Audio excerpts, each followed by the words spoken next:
La femme a fait preuve de son engagement. Victorieuse après une longue lutte,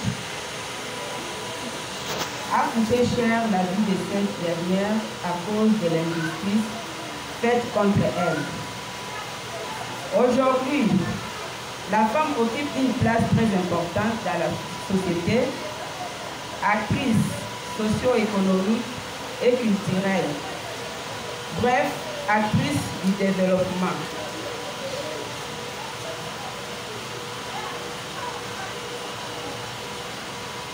En effet, cette lutte est célébrée sous toutes ses formes au mois de mars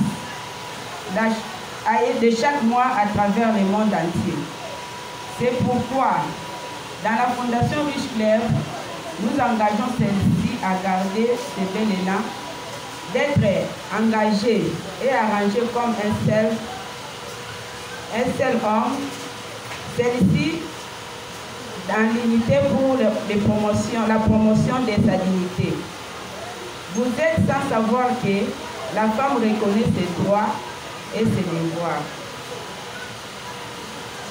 Elle est garante de prévenir les abus et de condamner les atteintes à la dignité humaine, et aussi agir pour défendre sa dignité fondamentale. Excellences, Mesdemoiselles et Messieurs, distingués invités. La date du 8 mars, comme toute journée commémorative, elle symbolise une journée internationale dédiée à la femme. Elle n'a pas eu son origine dans un seul fait historique. Elle est un symbole d'une part de fruits d'un long processus de revendications et de débats. D'autre part, le parcours silencieux de milliers de femmes à travers le monde, si bien qu'elle est célébrée dans le monde entier, parfois avec des allures d'une fête nationale. Elle a été concentrée de près de 100 ans de combat, de lutte pour l'égalité, la justice, la paix, le développement et la victoire. Chers compatriotes, qu'est-ce que le 8 mars? En réponse, c'est le jour où la femme avait pris conscience de soi-même en tant que femme. Le 8 mars, une journée célébrée sans discrimination de classe.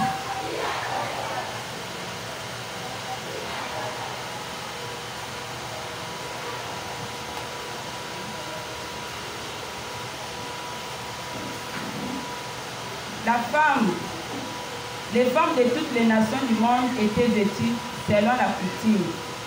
En Afrique, au Congo, les femmes étaient habillées en panne.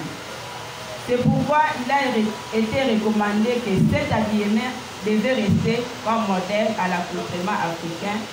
Pour les femmes, une façon de combattre aussi le mauvais habillement de la femme ou de la future maman de la jeune fille. Ce n'est pas la vie panne qui fait la femme, mais plutôt cette prise de conscience de la journée qui devait se passer comme pareil. Par les débats, conférences, réflexions et tant d'autres. Le mauvais habillement nuit à nos mœurs et traditions. Aujourd'hui, il existe un phénomène DVD qui veut dire dos, ventre, dehors, la taille basse et nasto. Comme journée de réflexion, chaque groupe social devait s'organiser pour préparer un thème à développer sur la question de la femme. Or, le port de panne seul ne suffit pas. Néanmoins, le constat est amer. Cette journée se passe inaperçue par elle-même, une journée mal comprise, et pourtant, cette journée doit avoir un caractère spécifique. Réfléchir sur les valeurs et vertus de la femme. Sensibiliser la femme en vue de son épanouissement. Être comme la femme ne signifie pas faiblesse, mais force. Beaucoup de grandes dames ont eu à réaliser des grandes luttes de partout le monde, que les femmes de tous les continents, souvent divisées par les frontières nationaux, et par des différentes éthiques linguistiques, culturelles, économiques et politiques, peuvent jeter un regard au rétroviseur et voir ce que représente 90 ans de lutte, car des solutions idoines étaient trouvées. À titre illustratif, Lysistrata, qui dans l'Antiquité grecque devait lancer une grève sexuelle contre les hommes pour mettre fin à la guerre. Les Parisiens, pendant la Révolution française, ont demandé la liberté, l'égalité, la fraternité, en marchant sur la Versailles pour exiger le suffrage des femmes. Il y a encore Jeanne d'Arc, Rita Kimpa, Mama Mwilou, Denise Nyakero, pour ne citer que ceux-là. Laissez-moi emprunter les strophes sélectionnées de la fable de La Fontaine. Dans son texte, Femme noire, je cite: à ma mère, femme noire, femme africaine, ô toi ma mère, je pense à toi. Ô Dama, ô ma mère, toi qui me portais sur le dos, toi qui m'allaitas, toi qui gouvernas mes premiers pas, toi qui la première m'ouvrit les yeux au prodige de la terre, je pense à toi. C'est pourquoi, dit-on, éduquer une femme, c'est éduquer toute une nation. Mesdames, Mesdemoiselles, à mon sens, le mois de mars garde de bons souvenirs chez la femme. Non seulement lorsque celle-ci porte le pagne accompagné de festins, mais la journée se passe avec des conférences, réflexions, une journée explicative sur l'historique et la pertinence de la dite journée, et bien d'autres notions importantes, si pour faire comprendre à la femme d'où elle vient, où elle est et où elle va. Cette réflexion rendra la femme